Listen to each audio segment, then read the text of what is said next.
I love our little magic carpet. Yes, we're on a magic carpet. We're on a magic carpet. I was like, I feel like I have to take off my shoes. Hey, it's Josephine from ThePointeShop. I'm fitting at Ballet West today, and I'm hanging out with Chelsea, who's going to show us our pointe shoe hack. She wears frieds, and she's going to show us how she prepares her pointe shoes for rehearsal and for the stage. Yes, exactly. Yes. So I do wear frieds, and I do get them customly made. I do little alterations on the heel and on the inseam? No? Yeah. Yeah? So you cut it down? I cut it down, yeah. So okay. I cut down the inseam a little bit just to help expose the arch. Yeah, that's really low. Yeah. But I make sure it's not too low on the heel. Mm-hmm. But I also do a lot of darning around the top. And my little kind of secret hack to darning is I double the thread, and I get my thread at like Michael's or Hobby Lobby. Mm-hmm. And the other trick is I also don't darn the back of the shoe because it also just comes right off. Yeah.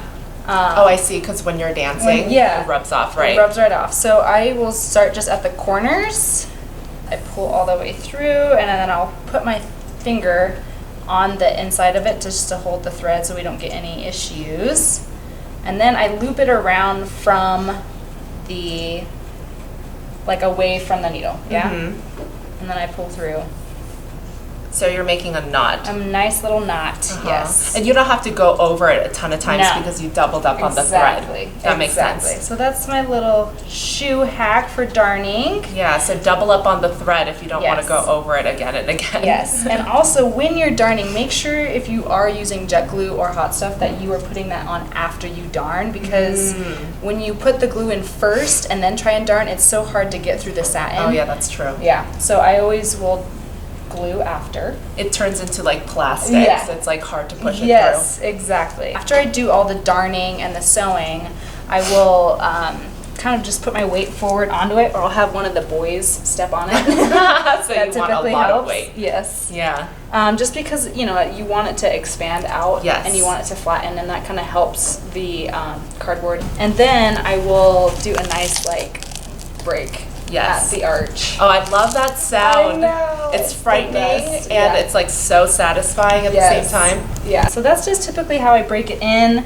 I know some dancers will do some shaving down on the sides. Yes, because it's pretty high up there. Yeah, it is. And I've actually, my next order of shoes, I will be having that already altered. Oh, perfect. From freed. So you're shaving it down. Yes. In the shank. Got it. So that'll be nice. Yeah. Most pointe shoes are not cut this low. Right. But so many professionals cut down the sides and the heel so that you can show off more of your feet. Yes. So when you were dancing, when you were training, right? Yeah.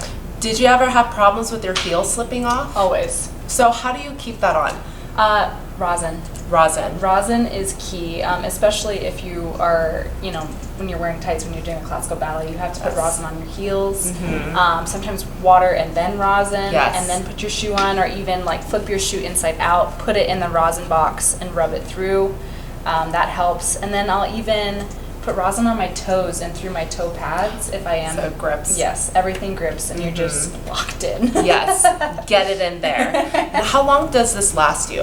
A shoe, it depends on what rep we're doing. It really does. Well, that's true. Yeah, when it comes to like balancing ballets, I'm working through my shoes like that. Oh yeah, all the roll throughs, like all of that sound. So like a balancing ballet, typically I'm like a pair a day or a pair every day and a half.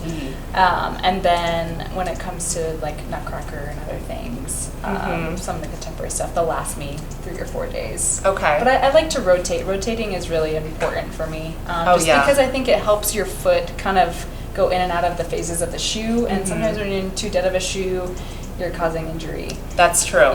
Yeah. And I mean, for rehearsal, do you wear tights or no tights? I wear tights typically. Okay. Yeah. Okay. Just because I cramp up so easily, and so I do force myself to wear the tights because then I can get used to it, and then I'm not going into a show and just being like, oh my god, why are my feet cramping up? What is happening? It's like I'm used to my tights and my shoes. Yes. Yeah. When did you actually start darning? I started darning when I was actually with the Tulsa Ballet. That was my first company that I joined. And I had seen Bea. She was a soloist in the company, and I had seen her darning, and we have very similar feet. And I had actually finally got fitted in Tulsa and by Freed, and I finally was like, oh my god, I can stand in pointe shoes and not like fall out of them. Yeah, exactly. And so I got fitted, and then she showed me her darning, and I just was like, oh my gosh, awesome. I can like balance and stay on point and feel my feet in my shoe for once. Yeah.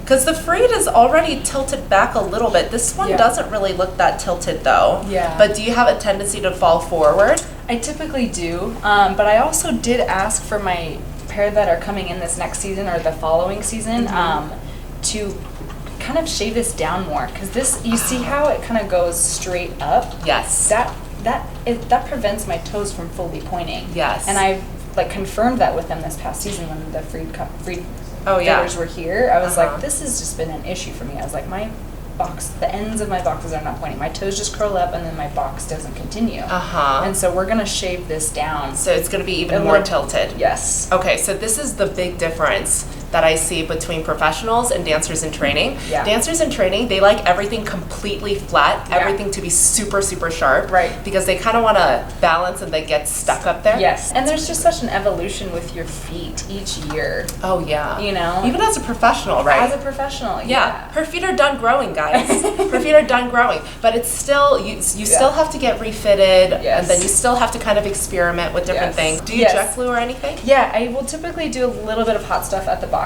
of the shoe. Okay. Just because I feel like that's the one thing that like needs to be done. Yeah. So to review, cut down the sides. Yes. And then she darns just on the top, like this. And then you break in your pointe shoes, and then you do you do hot stuff after you break in your shoes? Yes. Yes. So it kind of retains, like you can kind of mold your pointe shoes, especially if you're in a Freed. It's a very moldable pointe shoe. Right. So you can typically just kind of smush it down and then jet glue it, so you kind of reshape the pointe shoe. Yes. And one of my favorite things to do when I am breaking in a shoe is to wear it for only a few combinations in center. The first time I've broken them in. Maybe for jumps, but like maybe the first combination of jumps, and then I take them off and then I save them for rehearsal, because then there's a little bit more molding to the steps that you're doing, and you know, it's not just class, it's, you know, it feels a little different. Yeah. Oh, well, thank you so much for showing us. Thank you.